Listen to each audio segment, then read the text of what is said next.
ਜਿਹਦੇ ਹੱਥ 'ਚ ਪਾਵਰ ਹੋਊਗੀ ਨਾ ਉਹ ਸਮਾਂ ਪਾ ਕੇ ਸਟਰੋਂਗ ਹੁੰਦਾ ਜਾਊਗਾ। ਪੰਜਾਬ ਦੀ ਰਾਜਨੀਤੀ ਇਹਦਾ ਇੱਕ ਜਿੰਦਾ ਜਾਗਦਾ ਸਬੂਤ ਹੈ। ਜਿਨ੍ਹਾਂ ਲੋਕਾਂ ਦੀ ਕਦੀ ਕੋਈ ਬਿਸਾਤ ਨਹੀਂ ਹੋਇਆ ਕਰਦੀ ਸੀ, ਅੱਜ ਉਹ ਸਾਡੇ ਅਕਾਲ ਤਖਤ ਦੇ ਉੱਤੇ ਕਾਬਜ਼ ਨੇ। ਜਦੋਂ ਬ੍ਰਾਹਮਣ ਇੰਨਾ ਪਾਵਰਫੁਲ ਹੋ ਗਿਆ ਤੇ ਉਹਦੇ ਅੱਗੇ ਆਵਾਜ਼ ਚੁੱਕਣ ਵਾਲਾ ਕੌਣ ਸੀ? ਕੋਈ ਆਵਾਜ਼ ਉਹਦੇ ਅੱਗੇ ਚੁੱਕ ਨਹੀਂ ਸੀ ਸਕਦਾ। ਉਹਨਾਂ ਕੋਲੇ ਖੁੱਲ੍ਹ ਸੀਗੀ ਕਿ ਸ਼ੂਦਰ ਜਿਹੜਾ ਆ ਗਿਆਨ ਲੈ ਕੇ, ਗਿਆਨ ਕਾਂਡ ਦੇ ਉੱਤੇ ਧਿਆਨ ਧਰ ਕੇ, ਗਿਆਨ ਲੈ ਕੇ ਉਹ ਵੀ ਬ੍ਰਾਹਮਣ ਬਣ ਸਕਦਾ ਆ। ਪਰ ਹੁਣ ਉਹਨਾਂ ਨੇ ਉਹਨੂੰ ਮਾਈਨਸ ਕਰਨ ਲਈ ਇਹ ਕਹਿ ਦਿੱਤਾ ਕਿ ਸ਼ੂਦਰ ਨੂੰ ਗਿਆਨ ਕੋਈ ਹੈ ਹੀ ਨਹੀਂ, ਉਹ ਗਿਆਨ ਲੈ ਹੀ ਨਹੀਂ ਸਕਦਾ। ਉਹਨੂੰ ਸੁਸਾਇਟੀ ਦੇ ਉਸ ਢਾਂਚੇ ਚੋਂ ਹੀ ਬਾਹਰ ਕੱਢ ਦਿੱਤਾ। ਅਸੀਂ ਵੀ ਇੰਜ ਹੀ ਲੋਕਾਂ ਵਾਂਗੂ ਕਹਿਣਾ ਸ਼ੁਰੂ ਕਰਤਾ ਜੀ ਕੋਈ ਗੱਲ ਨਹੀਂ, ਸਿੱਖੀ ਅੰਦਰ ਹੁੰਦੀ ਆ, ਬਾਹਰ ਦੇ ਭੇਸ ਦਾ ਕੋਈ ਮਤਲਬ ਨਹੀਂ। ਇਹ ਸਾਡੇ ਆਪਣੇ ਰੂਲਸ ਆ। ਤੁਸੀਂ ਇੱਕ ਬੱਚਾ ਨਾਲ ਫੜਿਆ, ਉਹਨੂੰ ਬਾਹਰੋਂ ਮੱਥਾ ਟਿਕਾ ਕੇ ਲੈ ਗਏ ਕਿ ਮੇਰੇ ਕੋਲ ਟਾਈਮ ਹੈ ਨਹੀਂ, ਆਪਾਂ ਲੰਗਰ ਛਕੀਏ ਤੇ ਚੱਲੀਏ। ਕੱਲ ਨੂੰ ਜਦੋਂ ਬੱਚਾ ਤੁਹਾਡਾ ਆਪਣੇ ਗ੍ਰੈਂਡ ਪੈਰੈਂਟਸ ਨੂੰ ਉਹ ਕਹਿ ਦਿੰਦਾ ਹਾਈ ਮਮ ਹਾਈ ਡੈਡ, ਔਰ ਆਪਣੇ ਰੂਮ 'ਚ ਹਾਈ ਮਮ ਹਾਈ ਡੈਡ ਤੇ ਘਰੋਂ ਬਾਹਰ, ਫਿਰ ਆਪਾਂ ਕਹਿੰਦੇ ਆ ਕਿ ਬੱਚੇ ਇੱਥੇ ਨਾ ਇਦਾਂ ਦੀ ਆ। ਹਰ ਕੌਮ ਇੰਨੀ ਖੁਸ਼ ਨਸੀਬ ਨਹੀਂ ਹੁੰਦੀ ਕਿ ਉਹਦੇ ਹਿੱਸੇ ਗੁਰੂ ਗੋਬਿੰਦ ਸਿੰਘ ਮਹਾਰਾਜ ਵਰਗਾ ਕੋਈ ਪੈਗੰਬਰ ਆ ਜਾਏ ਜਿਹੜਾ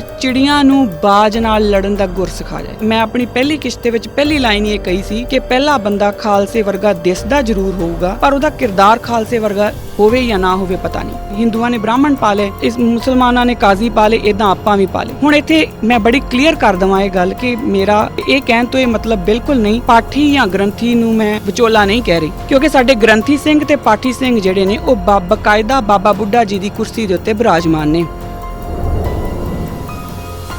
ਵਾਹਿਗੁਰੂ ਜੀ ਕਾ ਖਾਲਸਾ, ਵਾਹਿਗੁਰੂ ਜੀ ਕੀ ਫਤਿਹ। ਕਿਰਦਾਰੇ ਖਾਲਸਾ ਦੇ ਇਸ ਪ੍ਰੋਗਰਾਮ ਦੇ ਵਿੱਚ ਤੁਹਾਡਾ ਸਭ ਦਾ ਬਹੁਤ-ਬਹੁਤ ਸਵਾਗਤ ਹੈ। ਪਹਿਲੀ ਕਿਸ਼ਤ ਵਿੱਚ ਮੈਂ ਤੁਹਾਡੇ ਨਾਲ ਕਰਮਕਾਂਡ ਦੇ ਅੱਖਰੀ ਬੰਤਰ ਤੇ ਉਸ ਦੇ ਅਰਥਾਂ ਉੱਤੇ ਆਪਣੇ ਵਿਚਾਰ ਸਾਂਝੇ ਕੀਤੇ ਸਨ। ਬਹੁਤ ਸੰਖੇਪ ਵਿੱਚ ਮੈਂ ਦੱਸਿਆ ਸੀ ਕਿ ਜਿਹੜੇ ਵੇਦਾਂ ਵਿੱਚ ਨਿਰਧਾਰਿਤ ਕਰਮਕਾਂਡ ਨੇ ਉਹ ਸਹੀ ਆ ਜਾਂ ਗਲਤ, ਉਹ ਇੱਕ ਅਲੱਗ ਡਿਬੇਟ ਆ, ਪਰ ਉਹ ਕਿਵੇਂ ਭਾਵ ਤੋਂ ਵਹੀਣ ਹੋ ਗਏ ਤੇ ਕਿਵੇਂ ਉਹ ਕੇਵਲ ਇੱਕ ਮਕੈਨੀਕਲ ਵਰਤਾਰਾ ਬਣ ਕੇ ਰਹਿ ਗਏ। ਹੁਣ ਭੇਖੀ ਬ੍ਰਾਹਮਣ, ਇੱਥੇ ਭੇਖੀ ਵਰਡ ਲਾਉਣਾ ਬਹੁਤ ਜ਼ਰੂਰੀ ਆ, ਕਿਉਂਕਿ ਬ੍ਰਾਹਮਣ ਕਹਿ ਕੇ ਮੈਂ ਸਾਰਾ ਕੁਝ ਜੈਨੂਲਾਈਜ਼ ਨਹੀਂ ਕਰਨਾ ਚਾਹੁੰਦੀ। ਬਹੁਤ ਸਾਰੇ ਬ੍ਰਾਹਮਣ ਅੱਜ ਵੀ ਐਸੇ ਆ ਜਿਹੜੇ ਆਪਣੇ ਧਰਮ ਨੂੰ ਸਮਝਦੇ ਆ, ਜਿਹੜੇ ਆਪਣੇ ਧਰਮ ਨੂੰ ਦੇਖਦੇ ਆ, ਉਹਦੇ ਬਾਰੇ ਸੋਚਦੇ ਆ ਔਰ ਫਿਰ ਅੱਗੇ ਗੱਲ ਕਰਦੇ ਆ। ਇਸ ਕਰਕੇ ਭੇਖੀ ਵਰਡ ਲਾਉਣਾ ਬਹੁਤ ਜ਼ਰੂਰੀ ਆ। ਖੈਰ, ਆਪਾਂ ਆਪਣੀ ਗੱਲ 'ਤੇ ਆਈਏ। ਹਾਂ, ਇਹ ਗੱਲ ਵੱਖਰੀ ਹੈ ਕਿ ਉਹਨਾਂ ਦੀ ਕੋਈ ਸੁਣੇ ਜਾਂ ਨਾ ਸੁਣੇ, ਉਹਨਾਂ ਦੀ ਕੋਈ ਸਮਝੇ ਜਾਂ ਨਾ ਸਮਝੇ, ਕਿਉਂਕਿ ਅਕਸਰ ਜਿਹੜੀ ਹੈ ਨਾ ਝੂਠ ਦੀ ਦੁਕਾਨਦਾਰੀ ਛੇਤੀ ਚੱਲ ਜਾਂਦੀ ਹੈ, ਸੱਚ ਨੂੰ ਥੋੜ੍ਹਾ ਜੂਝਣਾ ਪੈਂਦਾ। ਝੂਠ ਉੱਤੇ ਵਿਸ਼ਵਾਸ ਕਰਨਾ ਸੌਖਾ ਹੁੰਦਾ ਸੱਚ ਦੀ ਬਜਾਏ। ਸੋ ਇਸ ਕਰਕੇ ਉਹਨਾਂ ਨੂੰ ਉਹ ਜਿਹੜੇ ਸਹੀ ਆਪਣੇ ਧਰਮ ਦੇ ਪ੍ਰਤੀ ਪੱਕੇ ਨੇ, ਉਹਨਾਂ ਬ੍ਰਾਹਮਣਾਂ ਨੂੰ ਵੀ ਵਿਚਾਰਿਆਂ ਨੂੰ ਭੇਖੀ ਬ੍ਰਾਹਮਣਾਂ ਦੇ ਨਾਲ ਹੀ ਰਲਾ ਦਿੱਤਾ ਜਾਂਦਾ, ਕਿਉਂਕਿ ਉਹ ਭੇਖੀਆਂ ਦੀ ਜਿਹੜੀ ਗਿਣਤੀ ਆ ਉਹ ਜ਼ਿਆਦਾ ਹੈ। ਖੈਰ, ਆਪਾਂ ਆਪਣੀ ਗੱਲ ਵੱਲ ਆਈਏ ਤਾਂ ਭੇਖੀ ਬ੍ਰਾਹਮਣ ਜਿਹੜੇ ਨੇ ਉਹਨਾਂ ਨੇ ਲੋਕਾਂ ਦੇ ਵਿੱਚੋਂ ਵੇਦਾਂ ਵਿਚਲਾ ਜਿਹੜਾ ਗਿਆਨ ਕਾਂਡ ਹੈ ਉਹਨੂੰ ਹੌਲੀ ਇਸ ਪੱਧਰ ਤੱਕ ਖਿਸਕਾ ਦਿੱਤਾ, ਉਹਨਾਂ ਤੋਂ ਵਾਂਝਾ ਕਰ ਦਿੱਤਾ ਕਿ ਲੋਕ ਜਿਹੜੇ ਆ ਉਹ ਆਮ ਜਨਤਾ ਸ਼ਾਰਟਕਟਸ ਵਿੱਚ ਹੀ ਉਲਝ ਕੇ ਰਹਿ ਗਈ। ਆਮ ਜਨਤਾ ਨੇ ਇਹ ਸੋਚਿਆ ਕਿ ਮੈਂ ਜੋ ਪੰਡਿਤ ਜੀ ਕਹਿ ਰਹੇ ਬਸ ਉਹੀ ਠੀਕ ਆ, ਉਹਨਾਂ ਵਿੱਚ ਹੀ ਉਲਝੇ ਰਹਿ ਗਏ।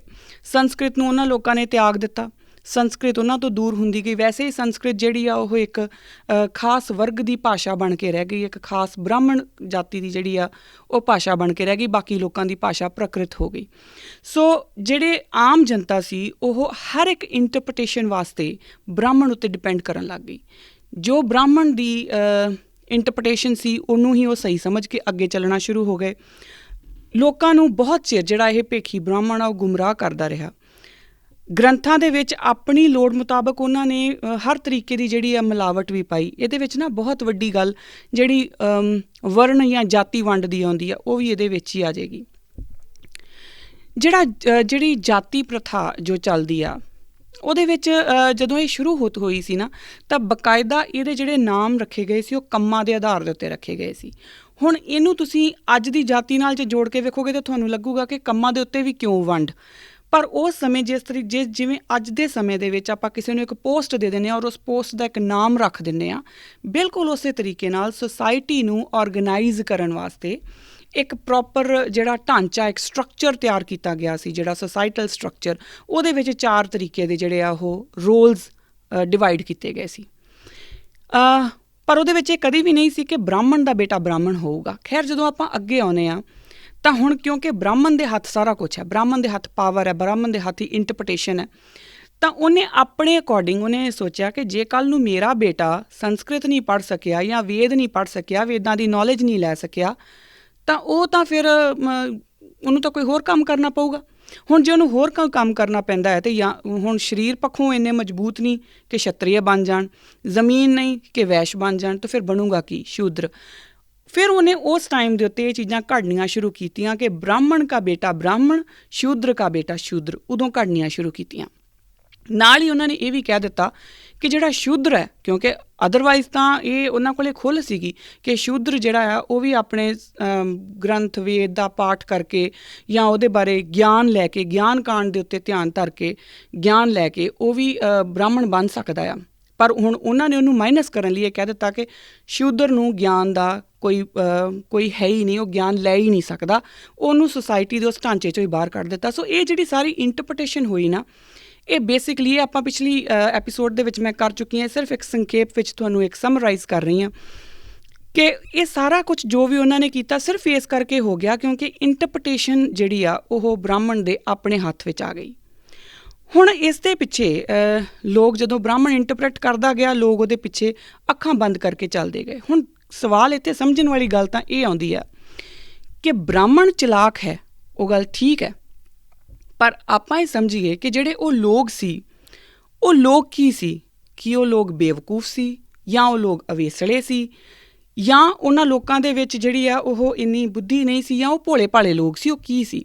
ਇਹ ਗੱਲ ਇੱਥੇ ਸਮਝਣੀ ਜ਼ਰੂਰੀ ਹੈ। ਹੁਣ ਇਸੇ ਚੀਜ਼ ਨੂੰ ਆਪਣੇ ਨਾਲ ਲੈ ਕੇ ਚੱਲਿਓ ਕਿਉਂਕਿ ਸਾਡੀ ਪੋਜੀਸ਼ਨ, ਅੱਜ ਦੀ ਪੋਜੀਸ਼ਨ, ਸਾਡਾ ਅੱਜ ਦਾ ਵਰਤਾਰਾ ਇਸੇ ਸਵਾਲ ਦੇ ਜਵਾਬ ਦੇ ਵਿੱਚੋਂ ਨਿਕਲ ਕੇ ਸਾਹਮਣੇ ਆਉਣਾ। ਹੁਣ ਆਪਾਂ ਇਹ ਦੇਖਦੇ ਹਾਂ ਕਿ ਉਹ ਲੋਕ ਕਿਹੋ ਜਿਹੇ ਸੀ। ਬ੍ਰਾਹਮਣ ਨੂੰ ਆਪਾਂ ਬੜੀ ਆਸਾਨੀ ਦੇ ਨਾਲ ਇੱਕ ਜਿਹੜਾ ਕਲਪਰੇਟ ਹੈ, ਜਿਹੜਾ ਇੱਕ ਪਾਪੀ ਆ, ਉਸ ਕਟਹਿਰੇ ਦੇ ਵਿੱਚ ਖੜਾ ਕਰ ਦਿੱਤਾ ਕਿ ਉਹਨੇ ਇਹ ਸਾਰਾ ਕੁਝ ਕੀਤਾ। ਬੇਸ਼ੱਕ ਇਹਦੇ 'ਚ ਕੋਈ ਸ਼ੱਕ ਨਹੀਂ ਕਿ ਬ੍ਰਾਹਮਣ ਨੇ ਚਲਾਕੀ ਕੀਤੀ, ਪਰ ਕੀ ਉਹਨਾਂ ਲੋਕਾਂ ਨੇ ਕੀ ਕੀਤਾ ਉਹ ਸਮਝਣਾ ਬਹੁਤ ਜ਼ਰੂਰੀ ਹੈ। ਸ਼ੁਰੂਆਤ ਉਹਨਾਂ ਦੀ ਵੀ ਚਲਾਕੀ ਤੋਂ ਹੁੰਦੀ ਹੈ। ਦੇਖੋ, ਜਦੋਂ ਤੁਸੀਂ ਕੋਈ ਚੀਜ਼ ਵੱਲ, ਜਦੋਂ ਤੁਸੀਂ ਉਹਦੇ ਉੱਤੇ ਟਾਈਮ ਦਿਓਗੇ, ਤੁਹਾਨੂੰ ਅਗਰ ਵੇਦਾਂ ਦਾ ਗਿਆਨ ਕਾਂਡ ਵੱਲ ਧਿਆਨ ਦੇਣਾ ਹੈ ਤਾਂ ਤੁਹਾਨੂੰ ਵੇਦ ਪੜ੍ਹਨੇ ਪੈਣਗੇ।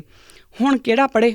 ਆਪਾਂ ਵੀ ਐਵੇਂ ਹੀ ਕਰਦੇ ਹਾਂ ਕਿ ਮੇਰੇ ਕੋਲ ਪੜ੍ਹਿਆ ਨਹੀਂ ਜਾਂਦਾ, ਮੈਂ ਕਿਤਾਬਾਂ ਨਹੀਂ ਪੜ੍ਹ ਸਕਦਾ, ਐਂ ਕਰ ਤੂੰ ਪੜ੍ਹ ਕੇ ਮੈਨੂੰ ਦੱਸਦੀ, ਜੋ ਤੇਰੇ ਪੱਲੇ ਪੈਂਦਾ ਉਹ ਮੈਨੂੰ ਦੱਸਦੀ। ਹੁਣ ਜੋ ਮੇਰੇ ਪੱਲੇ ਪੈਂਦਾ ਜੇ ਮੈਂ ਤੁਹਾਨੂੰ ਉਹ ਦੱਸੂਗੀ ਤਾਂ ਉਹ ਮੇਰੀ ਇੰਟਰਪ੍ਰੀਟੇਸ਼ਨ ਆ, ਉਹ ਤੁਹਾਡੀ ਇੰਟਰਪ੍ਰੀਟੇਸ਼ਨ ਨਹੀਂ ਆ। ਪਰ ਤੁਸੀਂ ਮੈਨੂੰ ਇਹ ਹੱਕ ਦਿੱਤਾ ਕਿ ਜੋ ਤੇਰੇ ਪੱਲੇ ਪੈਂਦਾ ਉਹ ਮੈਨੂੰ ਦੱਸਦੀ। ਫਿਰ ਤੁਸੀਂ ਮੈਨੂੰ ਕਲਪਰੇਟ ਔਰ ਖੁਦ ਨੂੰ ਵਿਕਟਿਮ ਨਹੀਂ ਕਹਿ ਸਕਦੇ ਕਿਉਂਕਿ ਮੈਂ ਤੁਹਾਨੂੰ ਜਾਣ ਬੁੱਝ ਕੇ ਤੁਹਾਡੇ ਉੱਤੇ ਕੁਝ ਵੀ ਲੱਦਿਆ ਨਹੀਂ ਆ। ਬਿਲਕੁਲ ਇਸੇ ਤਰੀਕੇ ਨਾਲ ਉਹਨਾਂ ਲੋਕਾਂ ਨੇ ਪਹਿਲਾਂ ਬੜੀ ਚਲਾਕੀ ਨਾਲ ਹੀ, ਮੈਂ ਇੱਥੇ ਬ੍ਰਾਹਮਣ ਨੂੰ ਬਿਲਕੁਲ ਵੀ ਕਲੀਨ ਚਿੱਟ ਨਹੀਂ ਦੇ ਰਹੀ, ਇਹ ਨਹੀਂ ਸੋਚ ਲੈਣਾ ਕਿ ਸ਼ਾਇਦ ਉਹਨਾਂ ਨੂੰ ਮੈਂ ਕਲੀਨ ਚਿੱਟ ਦੇ ਦਿੱਤੀ, ਨਹੀਂ। ਪਰ ਲੋਕਾਂ ਨੇ, ਜਿਨ੍ਹਾਂ ਨੇ ਉਹਨਾਂ ਦੇ ਪਿੱਛੇ ਲੱਗੇ, ਉਹ ਵੀ ਤਾਂ ਪਹਿਲਾਂ ਸ਼ਾਰਟਕੱਟ ਉਹਨਾਂ ਨੇ ਆਪ ਅਪਣਾਏ ਨਾ। ਦੇਖੋ ਕਿੰਨਾ ਸੌਖਾ ਆ, ਇੱਕ ਪਾਸੇ ਤੁਸੀਂ 2-2 2.5 ਘੰਟੇ ਕਿਤੇ ਬੈਠ ਕੇ ਆਪਣਾ ਨਾਮ ਜਪਦੇ ਹੋ ਜਾਂ ਜੋ ਵੀ ਉਹਨਾਂ ਦੀਆਂ ਰੀਤੀ ਰਿਵਾਜ਼ਾਂ ਹੋਣਗੀਆਂ ਉਹ ਕਰਦੇ ਹੋ। ਦੂਸਰੇ ਪਾਸੇ ਤੁਹਾਨੂੰ ਸਿਰਫ ਇਹ ਕਿਹਾ ਜਾਂਦਾ ਕਿ ਜਾ ਕੇ ਸਵੇਰੇ ਸਵੇਰੇ ਸੂਰਜ ਨੂੰ ਪਾਣੀ ਦੇ ਦਿਓ, ਤੁਹਾਡਾ ਕੰਮ ਖਤਮ ਆ। ਅਤੇ ਤੁਸੀਂ ਇਹ ਸੋਚਦੇ ਹੋ ਕਿ ਸੂਰਜ ਨੂੰ ਪਾਣੀ ਦੇਣਾ ਇਜ਼ ਬੈਟਰ, ਉਹ ਸੌਖਾ ਆ, ਉਹੀ ਕਰ ਲਿਆ ਜਾਵੇ। ਅਤੇ ਇਹ ਤੁਹਾਡੀ ਗਲਤੀ ਹੈ, ਸ਼ਾਰਟਕੱਟ ਤੁਸੀਂ ਅਪਣਾਇਆ। ਸੋ ਉਹਨਾਂ ਲੋਕਾਂ ਨੇ, ਹੁਣ ਜਿਹੜਾ ਇੱਥੇ ਜਿਹੜੀ 2-2.5 ਘੰਟੇ ਦੇ ਬੈਠਣ ਵਾਲੀ ਗੱਲ ਹੈ ਨਾ, ਇਹਦੇ ਉੱਤੇ ਵੀ ਬੜੀਆਂ ਵਿਚਾਰ ਚਰਚਾਵਾਂ ਚੱਲਦੀਆਂ ਰਹਿੰਦੀਆਂ ਨੇ। ਇੱਕ ਅਲੱਗ ਮੁੱਦਾ ਆ, ਪਰ ਇਹਦੇ ਵਿੱਚ ਵੀ ਤੁਸੀਂ ਜਦੋਂ ਵੀ ਤੁਹਾਨੂੰ ਲੱਗੂਗਾ ਕਿ ਤੁਸੀਂ ਰਿਲੈਕਸ ਕਰਨਾ ਆ, ਚਾਹੇ ਤੁਸੀਂ ਅਗਰ ਨਾਸਤਕ ਹੋ ਤਾਂ ਤੁਹਾਨੂੰ ਰਿਲੈਕਸ ਕਰਨ ਵਾਸਤੇ ਬੈਠਣਾ ਹੈ, ਤੁਸੀਂ ਆਸਤਕ ਹੋ ਤੁਹਾਨੂੰ ਪਰਮਾਤਮਾ ਨੂੰ ਪਾਉਣ ਲਈ ਬੈਠਣਾ ਹੈ, ਤੁਸੀਂ ਸਕਾਲਰ ਹੋ ਤੁਹਾਨੂੰ ਪੜ੍ਹਨ ਲਈ ਬੈਠਣਾ ਹੈ, ਪਰ ਤੁਹਾਨੂੰ ਸਿਟਿੰਗ ਦੇਣੀ ਹੀ ਪੈਣੀ ਹੈ। ਦੈਟ ਇਜ਼ ਫੋਰ ਸ਼ੋਰ। ਤੁਸੀਂ ਕੋਈ ਵੀ ਕੰਮ ਤੁਰੇ ਫਿਰਦੇ ਨਹੀਂ ਕਰ ਸਕਦੇ। ਤੁਸੀਂ ਕੋਈ ਵੀ ਕੰਮ, ਜਿਹੜਾ ਵੀ ਕੰਮ ਤੁਹਾਨੂੰ ਕਰਨਾ, ਤੁਹਾਨੂੰ ਉਹਦੇ ਵਾਸਤੇ ਫੋਕਸ ਰੱਖਣਾ ਜ਼ਰੂਰੀ ਹੋਊਗਾ। ਸੋ ਜਿਹੜਾ ਬੈਠਣ ਤੋਂ ਮੇਰਾ ਮਤਲਬ ਆ ਸਿਰਫ ਇੰਨਾ ਕਿ ਸੀਗਾ ਕਿ ਜਿਹੜਾ ਫੋਕਸ ਚਾਹੀਦਾ ਸੀ ਉਹ ਉਹਨਾਂ ਲੋਕਾਂ ਨੇ ਬ੍ਰਾਹਮਣ ਦੇ ਹਵਾਲੇ ਆਪ ਕੀਤਾ। ਹੁਣ ਬ੍ਰਾਹਮਣ ਕੋਲੇ ਖੁੱਲ੍ਹ ਹੈ। ਤੁਸੀਂ ਪਹਿਲਾਂ ਚਲਾਕੀ ਨਾਲ ਸ਼ੁਰੂ ਕੀਤਾ, ਉਸ ਤੋਂ ਬਾਅਦ ਬ੍ਰਾਹਮਣ ਜੋ ਇੰਟਰਪ੍ਰੀਟੇਸ਼ਨ ਦਿੰਦਾ ਗਿਆ ਤੁਸੀਂ ਉਹ ਮੰਨਦੇ ਗਏ ਕਿਉਂਕਿ ਤੁਸੀਂ ਆਪ ਉਹਨੂੰ ਕਿਹਾ ਕਿ ਦੇ ਦੇ। ਹੁਣ ਹੌਲੀ ਹੌਲੀ ਕਰਦੇ ਕਰਦੇ ਇੱਕ ਐਸਾ ਸਮਾਂ ਆ ਗਿਆ ਜਦੋਂ ਕੁਛ ਪੀੜ੍ਹੀਆਂ ਨਿਕਲ ਗਈਆਂ, ਕੁਛ ਪੀੜ੍ਹੀਆਂ ਦੇ ਜਾਣ ਦੇ ਬਾਅਦ ਉਹ ਚੀਜ਼ਾਂ ਜੜ ਹੋਣੀਆਂ ਸ਼ੁਰੂ ਹੋ ਗਈਆਂ। ਜੋ ਕਦੀ ਬ੍ਰਾਹਮਣ ਨੇ ਆਪਣੇ ਵਾਸਤੇ ਕੁਛ ਰੂਲਸ ਬਣਾ ਲਏ ਸੀ, ਹੁਣ ਉਹ ਸੁਸਾਇਟੀ ਦਾ ਇੱਕ ਹਿੱਸਾ ਬਣ ਗਏ, ਉਹ ਸੁਸਾਇਟਲ ਸਟਰਕਚਰ ਦਾ ਇੱਕ ਹਿੱਸਾ ਬਣ ਗਏ, ਉਹਨਾਂ ਦੇ ਰੂਲਸ ਐਂਡ ਰੈਗੂਲੇਸ਼ਨਸ ਬਣ ਗਏ।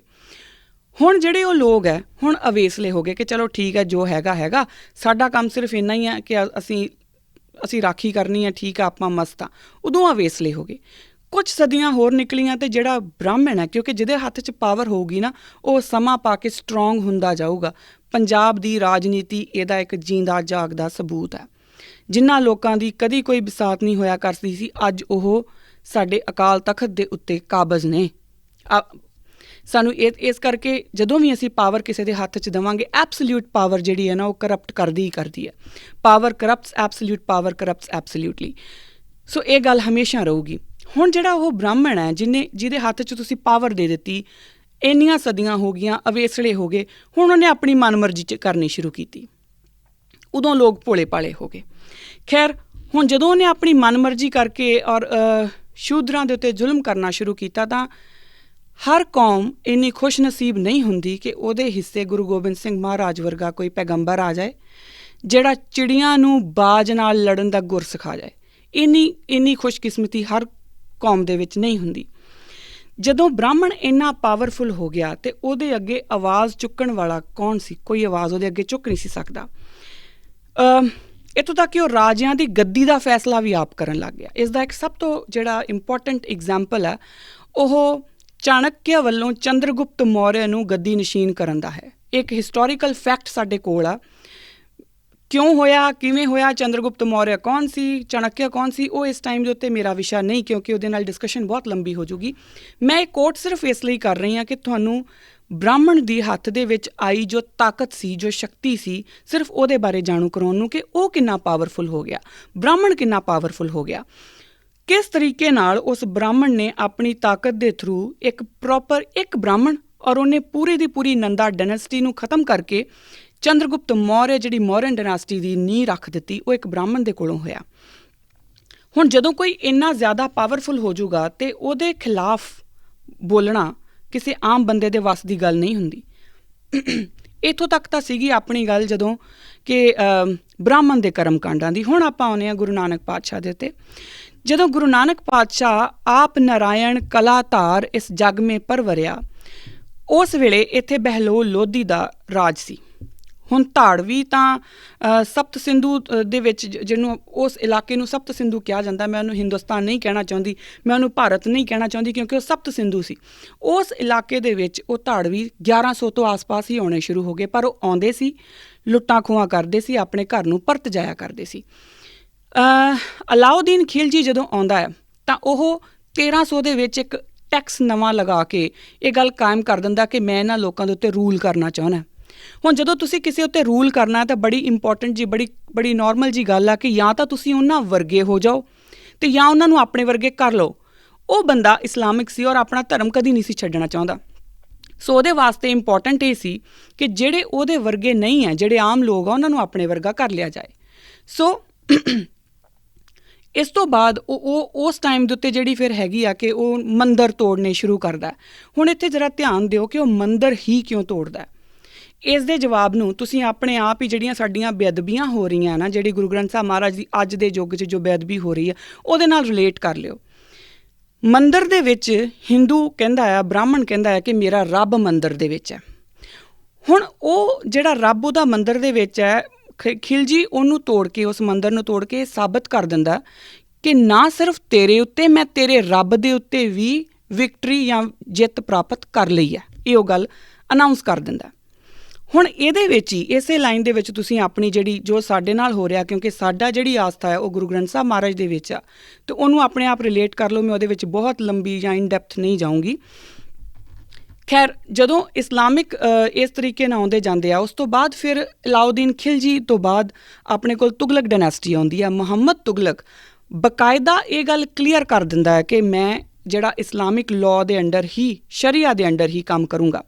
ਮੈਂ ਇੱਥੇ ਬਰਾਨੀ ਨੂੰ ਕੋਟ ਕਰੂੰਗੀ। ਆਈ ਐਮ ਲੈਪਿਡਸ ਦੀ ਕਿਤਾਬ ਹੈ, ਹਿਸਟਰੀ ਆਫ ਇਸਲਾਮਿਕ ਸੋਸਾਇਟੀ ਦੇ ਪੰਨਾ ਨੰਬਰ 394 ਦੇ ਉੱਤੇ ਉਹ ਲਿਖਦਾ ਹੈ ਕਿ ਬਰਾਨੀ ਦਾ ਲੈਂਗੁਏਜ ਹੈ ਬਟ ਟਰਾਂਸਲੇਟਡ ਹੈ। The ruler must follow the teachings of the prophet, enforce Islamic law, suppress rebellions, punish heretics, subordinate non-believers and protect the weak against the strong। ਇੱਥੇ ਬੜੀ ਇੰਪੋਰਟੈਂਟ ਜੀ ਗੱਲ ਸਾਹਮਣੇ ਆਉਂਦੀ ਹੈ। ਇੱਕ, enforce Islamic law, ਦੂਸਰੀ suppress rebellion, ਅਤੇ ਤੀਸਰੀ ਗੱਲ ਜਿਹੜੀ ਹੈਗੀ ਆ ਉਹ ਹੈਗੀ ਆ protect the weak against the strong। ਇਹ ਦੋਨੋਂ ਚੀਜ਼ਾਂ ਕਿੱਦਾਂ ਤੁਸੀਂ ਇਕੱਠੀਆਂ ਕਿੱਦਾਂ ਕਰ ਸਕਦੇ ਹੋ? ਇਹ ਇਕੱਠੀਆਂ ਹੋ ਹੀ ਨਹੀਂ ਸਕਦੀਆਂ, ਕਿਉਂਕਿ ਜਿਹੜੇ ਜਿਹੜੇ ਮਾਸੂਮ ਲੋਕ ਨੇ, ਜਿਹੜੇ ਵਿਚਾਰੇ ਵੀਕ ਕਮਜ਼ੋਰ ਲੋਕ ਨੇ, ਬੇਸਿਕਲੀ ਤਾਂ ਉਹਨਾਂ ਕਮਜ਼ੋਰ ਲੋਕਾਂ ਦੇ ਉੱਤੇ ਹੀ ਤੁਸੀਂ ਰਾਜ ਕਰ ਰਹੇ ਆ। ਅਤੇ ਜਦੋਂ ਵੀ ਉਹ ਆਪਣੇ ਹੱਕ ਲੈਣ ਲਈ ਉੱਠਣਗੇ, ਤੁਸੀਂ ਕਹੋਗੇ ਇਹ ਰਿਬੇਲੀਅਸ ਆ, ਜੋ ਅੱਜ ਸਾਡੇ ਨਾਲ ਵੀ ਪੰਜਾਬ 'ਚ ਹੋ ਰਿਹਾ, ਅਤੇ ਉਹਨਾਂ ਨੂੰ ਫਿਰ ਸੁਪਰੈਸ ਕਰ ਦਿਓ। ਹੁਣ ਇਸਲਾਮਿਕ ਜੇ ਸ਼ਰੀਆ ਦੇ ਵਿੱਚ ਇਹ ਬੜਾ ਕਲੀਅਰ ਕੱਟ ਸੀਗਾ ਕਿ ਤੁਸੀਂ ਕਮਜ਼ੋਰ ਬੰਦੇ ਦੇ ਉੱਤੇ ਜ਼ੁਲਮ ਨਹੀਂ ਕਰ ਸਕਦੇ। ਜੇ ਬੜਾ ਕਲੀਅਰ ਸੀਗਾ ਕਿ ਤੁਸੀਂ ਕਮਜ਼ੋਰ ਬੰਦੇ ਨੂੰ ਦੀ ਸਹਾਇਤਾ ਕਰਨੀ ਆ, ਦੀ ਹੈਲਪ ਕਰਨੀ ਆ। ਫਿਰ ਜ਼ਰਾ ਇਹ ਸੋਚ ਕੇ ਦੇਖਿਓ ਕਿ ਇਹ ਫਿਰ ਕਿਸ ਤਰ੍ਹਾਂ ਹੋ ਗਿਆ ਕਿ ਇਸਲਾਮਿਕ ਰੂਲ ਨੇ, ਜਿੱਥੇ ਜਿੱਥੇ ਵੀ ਇਸਲਾਮਿਕ ਰੂਲ ਰਿਹਾ, ਉੱਥੇ ਉਹਨਾਂ ਨੇ ਗਰੀਬਾਂ, ਮਜ਼ਲੂਮਾਂ, ਕਮਜ਼ੋਰਾਂ ਦੇ ਉੱਤੇ ਇੰਨੇ ਜ਼ੁਲਮ ਕੀਤੇ। ਇਹ ਸਾਰਾ ਕੁਝ ਕਿੱਦਾਂ ਹੋ ਗਿਆ, ਇਹ ਸਮਝਣ ਵਾਲੀ ਗੱਲ ਹੈ।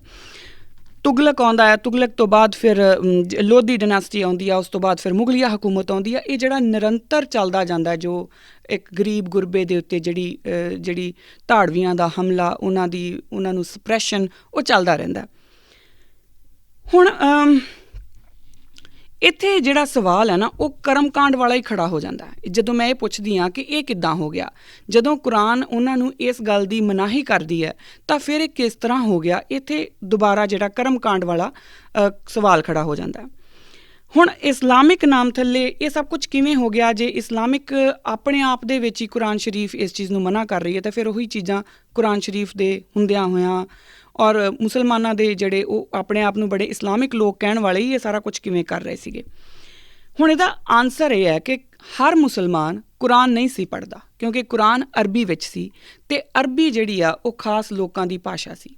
ਹੁਣ ਇੱਥੇ ਵੀ ਜਿਸ ਤਰੀਕੇ ਨਾਲ ਬ੍ਰਾਹਮਣ ਆ ਗਏ, ਇੱਥੇ ਕਾਜ਼ੀ ਅਤੇ ਮੌਲਵੀ ਆ ਗਏ। ਇੱਥੇ ਵੀ ਜਿਹੜੇ ਰਾਜਸੀ ਫੈਸਲੇ ਸਨ, ਉਹ ਕਾਜ਼ੀਆਂ ਅਤੇ ਮੌਲਵੀਆਂ ਦੇ ਹੱਥਾਂ ਵਿੱਚ ਹੋ ਗਏ। ਹੁਣ ਭਾਰਤ ਵਾਸੀਆਂ ਦੇ ਉੱਤੇ ਜਿਹੜਾ ਕਾਬੂ ਰੱਖਣ ਲਈ, ਕਿਉਂਕਿ ਜਦੋਂ ਕਾਜ਼ੀ ਅਤੇ ਜਿਹੜੇ ਕਾਜ਼ੀਆਂ ਨੇ ਜਦੋਂ ਵੇਖਣਾ, ਉਹਨਾਂ ਨੇ ਇਹ ਵੀ ਵੇਖਣਾ ਕਿ ਇਸਲਾਮਿਕ ਲਾਅ ਵੀ ਪੂਰੇ ਹੋਣ ਅਤੇ ਰਿਬੇਲੀਅਨ ਜਿਹੜੀ ਆ ਉਹ ਵੀ ਸਪਰੈਸ ਹੋਵੇ। ਜਦੋਂ ਰਿਬੇਲੀਅਨ ਨੂੰ ਤੁਸੀਂ ਸਪਰੈਸ ਕਰੋਗੇ ਤਾਂ ਤੁਹਾਨੂੰ ਫਤਵੇ ਦੇਣੇ ਪੈਣਗੇ। ਫਤਵੇ ਦਿਓਗੇ ਤਾਂ ਫਤਵਿਆਂ ਦਾ ਮਤਲਬ ਕੀ ਆ ਕਿ ਤੁਹਾਨੂੰ ਉਹਨਾਂ ਦੇ ਉੱਤੇ ਜਿਹੜੇ ਆਮ ਲੋਕ, ਉਹਨਾਂ 'ਤੇ ਕਠੋਰਤਾ ਰੱਖਣੀ ਪਊਗੀ। ਹੁਣ ਇਸੇ ਕਠੋਰਤਾ ਦੇ ਵਿੱਚੋਂ ਜੋ ਨਿਕਲ ਕੇ ਆਉਂਦਾ ਆ, ਉਹ ਹੈ ਉਹਨਾਂ ਦਾ ਆਪਣਾ ਇੱਕ ਕਿਰਦਾਰ। ਉਹ ਕਿਰਦਾਰ ਕਿਹੋ ਜਿਹਾ ਹੋ ਗਿਆ? ਉਹ ਕਿਰਦਾਰ ਕਰਪਟ ਵੀ ਹੋ ਗਿਆ। ਉਹ ਕਿਰਦਾਰ ਜਿਹੜਾ ਆ, ਉਹ ਛੋਟੇ ਸਾਹਿਬਜ਼ਾਦਿਆਂ ਨੂੰ ਨੀਹਾਂ 'ਚ ਚਿਣਾਉਣ ਦਾ ਹੁਕਮ ਵੀ ਸੁਣਾ ਦਿੰਦਾ ਆ। ਉਹ ਸਾਰਾ ਉਸੇ ਕਿਰਦਾਰ ਦੇ ਵਿੱਚੋਂ ਨਿਕਲ ਕੇ ਆਇਆ, ਕਿਉਂਕਿ ਕਾਜ਼ੀ ਨੇ ਰਿਲੀਜਨ ਵੀ ਸਾਂਭਣਾ ਸੀ, ਔਰ ਕਾਜ਼ੀ ਨੇ ਰਾਜਸੀ ਜਿਹੜੀ ਗੱਦੀ ਸੀ ਉਹ ਵੀ ਸੰਭਾਲਣੀ ਸੀ। ਹੁਣ ਇੱਥੇ ਜਿਹੜੇ ਦਿਲ ਸੈਂਸਿਟਿਵ ਹੋਣੇ ਸੀ, ਜਿਸ ਧਰਮ ਨੇ ਉਹਨਾਂ ਨੂੰ ਸੈਂਸਿਟਿਵਿਟੀ, ਸੌਫਟਨੈਸ ਜਾਂ ਪੇਸ਼ੈਂਸ ਸਿਖਾਉਣੀ ਸੀ, ਉਹਨੇ ਬਜਾਏ ਇਹ ਸਭ ਦੇ ਉਹਨਾਂ ਨੂੰ ਕਠੋਰ ਬਣਾ ਦਿੱਤਾ। ਹੁਣ ਇਹਦੇ ਉੱਤੇ ਕਬੀਰ ਸਾਹਿਬ ਬੜੇ ਗੁਰੂ ਗ੍ਰੰਥ ਸਾਹਿਬ ਮਹਾਰਾਜ ਵਿੱਚ ਬਿਰਾਜਮਾਨ ਹੋ ਕੇ ਬੜਾ ਵਧੀਆ ਲਿਖਦੇ ਨੇ। ਮੈਂ ਉਹ ਪੂਰਾ ਸ਼ਬਦ ਹੀ ਬੋਲਣਾ ਚਾਹੂੰਗੀ। ਕਬੀਰ ਮੁੱਲਾ ਮੁਨਾਰੇ ਕਿਆ ਚੜ੍ਹੇ, ਸਾਈਂ ਨਾ ਬਾਹਰਾ ਹੋਏ, ਜਾ ਕਾਰਨ ਤੂੰ ਬਾਂਗ ਦੇ, ਦਿਲ ਹੀ ਪੀਤਰ ਜੋਏ, ਸੇਖ ਸਬੂਰੀ ਬਾਹਰਾ ਕਿਆ ਹਜ ਕਾਬੇ ਜਾਏ, ਕਬੀਰ ਜਾ ਕੀ ਦਿਲ ਸਾਬਤ ਨਹੀਂ, ਤਾਂ ਕਹੋ ਕਹਾਂ ਖੁਦਾਏ। ਜਿਸ ਦਾ ਦਿਲ ਸਾਬਤ ਨਹੀਂ, ਜਿਸ ਦਾ ਦਿਲ ਪਿਓਰ ਨਹੀਂ, ਉਹਦੇ ਵਾਸਤੇ ਖੁਦਾ ਕੀ ਆ? ਉਹ ਸਾਫ਼ ਕਹਿੰਦੇ ਨੇ ਕਬੀਰ ਸਾਹਿਬ ਕਿ ਤੂੰ ਲੱਖ ਮਨਾਰਾਂ ਦੇ ਉੱਤੇ ਚੜ੍ਹ ਕੇ ਬਾਂਗਾਂ ਦੇ ਲੈ, ਪਰ ਜਿਹੜਾ ਖੁਦਾ ਆ, ਜਿਹੜਾ ਰੱਬ ਆ, ਉਹ ਤੇਰੇ ਅੰਦਰ ਆ, ਉਹ ਤੇਰੇ ਵਿੱਚ ਆ। ਅਤੇ ਜੇ ਤੇਰਾ ਦਿਲ ਸਾਫ਼ ਨਹੀਂ, ਤਾਂ ਫਿਰ ਤੈਨੂੰ ਰੱਬ ਕਿਤੇ ਨਹੀਂ ਲੱਭ ਸਕਦਾ। ਅੱਗੇ ਉਹ ਬੋਲਦੇ ਨੇ, ਕਬੀਰ ਜੋਰੀ ਕੀਏ ਜ਼ੁਲਮ ਹੈ। ਇਹ ਬੜੇ ਧਿਆਨ ਨਾਲ ਦੇਖਣਾ। ਕਬੀਰ ਜੋਰੀ ਕੀਏ ਜ਼ੁਲਮ ਹੈ, ਕਹਿਤਾ ਨਾਉ ਹਲਾਲ, ਬੇਸ਼ੱਕ ਤੂੰ ਲੀਗਲ ਕਹੀ ਚੱਲ, ਬੇਸ਼ੱਕ ਕਹੀ ਚੱਲ ਵੀ ਇਹ ਲੀਗਲ ਆ, ਬੇਸ਼ੱਕ ਤੂੰ ਕਹੀ ਚੱਲ ਕਿ ਇਹ ਸਟੇਟ ਦਾ ਆਪਣਾ ਇੱਕ ਹੱਕ ਆ, ਪਰ ਜੇ ਤੂੰ ਆਮ ਗਰੀਬ ਗੁਰਬੇ ਦੇ ਉੱਤੇ ਫੋਰਸ ਦਾ ਯੂਜ਼ ਕਰ ਰਿਹਾ ਤਾਂ ਉਹ ਗਲਤ ਹੀ ਰਹੂਗਾ, ਉਹ ਹਲਾਲ ਕਦੀ ਨਹੀਂ ਹੋ ਸਕਦਾ। ਦਫ਼ਤਰ ਲੇਖਾ ਮੰਗੀਏ ਤਬ ਹੋਏਗੋ ਕੌਣ ਹਵਾਲ। ਜਦੋਂ ਉਹ ਉੱਪਰ ਵਾਲੀ ਦਰਗਾਹ ਦੇ ਵਿੱਚ ਜਾ ਕੇ ਤੇਰਾ ਲੇਖਾ ਮੰਗਿਆ ਜਾਊਗਾ, ਉਦੋਂ ਤੂੰ ਕਿਹੜਾ ਹਵਾਲਾ ਦੇਂਗਾ? ਇਹ ਕਬੀਰ ਸਾਹਿਬ ਬਹੁਤ ਖੂਬ ਦੱਸ ਦਿੰਦੇ ਨੇ ਉਸ ਸਮੇਂ ਦੇ ਕਾਜ਼ੀਆਂ ਬਾਰੇ। ਹੁਣ ਇਹਦੇ ਵਿੱਚ ਉਹ ਸਾਰਾ ਕੁਛ ਹੀ ਆ ਜਾਂਦਾ ਹੈ ਕਿ ਜਿਹੜੇ ਕਾਜ਼ੀ ਆ ਉਹ ਕੀ ਕਰ ਰਹੇ ਸੀਗੇ, ਅਤੇ ਉਹਨਾਂ ਦੇ ਅੰਦਰ ਬਾਹਰ ਦੀ ਜਿਹੜੀ ਉਹ ਗਲਤੀ ਸੀ ਉਹ ਕੀ ਸੀ। ਉਹ ਬਾਹਰੋਂ ਬੇਸ਼ੱਕ ਉਹ ਮਨਾਰਿਆਂ 'ਤੇ ਚੜ੍ਹ ਕੇ ਬਾਂਗਾਂ ਵੀ ਦੇ ਰਹੇ ਸੀ, ਨਮਾਜ਼ਾਂ ਵੀ ਪੜ੍ਹ ਰਹੇ ਸੀ, ਹਰ ਤਰ੍ਹਾਂ ਦਾ ਜੋ ਸ਼ਰੀਆ ਦੇ ਅਕੋਰਡਿੰਗ, ਜੋ ਇਸਲਾਮਿਕ ਲਾਜ਼ ਦੇ ਅਕੋਰਡਿੰਗ, ਜੋ ਕੁਰਾਨ ਦੇ ਅਕੋਰਡਿੰਗ ਉਹਨਾਂ ਨੇ ਕਰਨਾ ਸੀ ਉਹ ਕਰ ਰਹੇ ਸੀ, ਪਰ ਉਹਨਾਂ ਦੇ ਅੰਦਰ ਜਿਹੜਾ ਉਹਨਾਂ ਦਾ ਆਪਣਾ ਕਿਰਦਾਰ ਹੈ ਉਹ ਡਿਵੈਲਪ ਨਹੀਂ ਹੋਇਆ।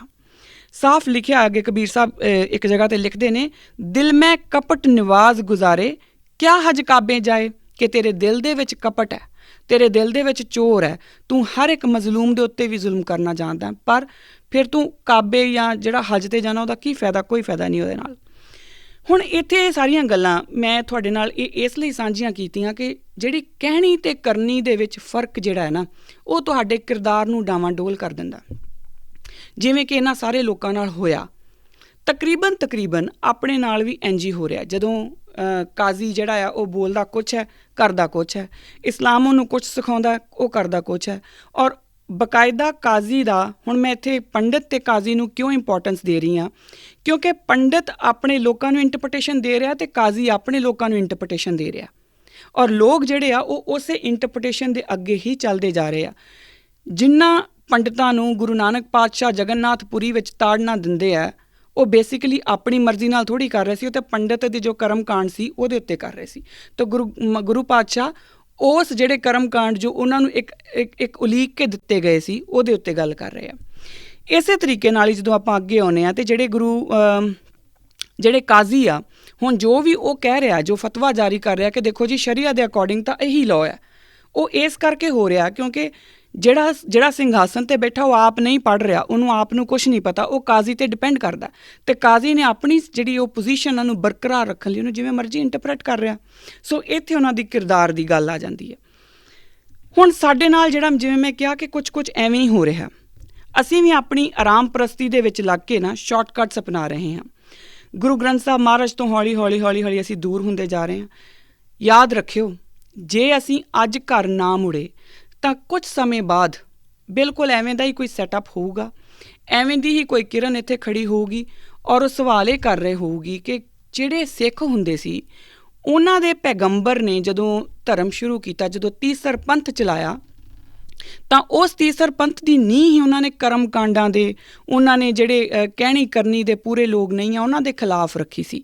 ਫਿਰ ਐਸਾ ਕੀ ਹੋ ਗਿਆ ਕਿ ਉਹੀ ਸਿੱਖ ਜਿਹੜੇ ਆ ਉਹ ਫਿਰ ਤੋਂ ਉਹਨਾਂ ਹੀ ਅੰਧ ਵਿਸ਼ਵਾਸਾਂ ਦੇ ਵਿੱਚ ਫਸ ਗਏ, ਉਹਨਾਂ ਕਰਮ ਕਾਂਡਾਂ 'ਚ ਫਸ ਗਏ। ਐਸਾ ਕੀ ਹੋ ਗਿਆ?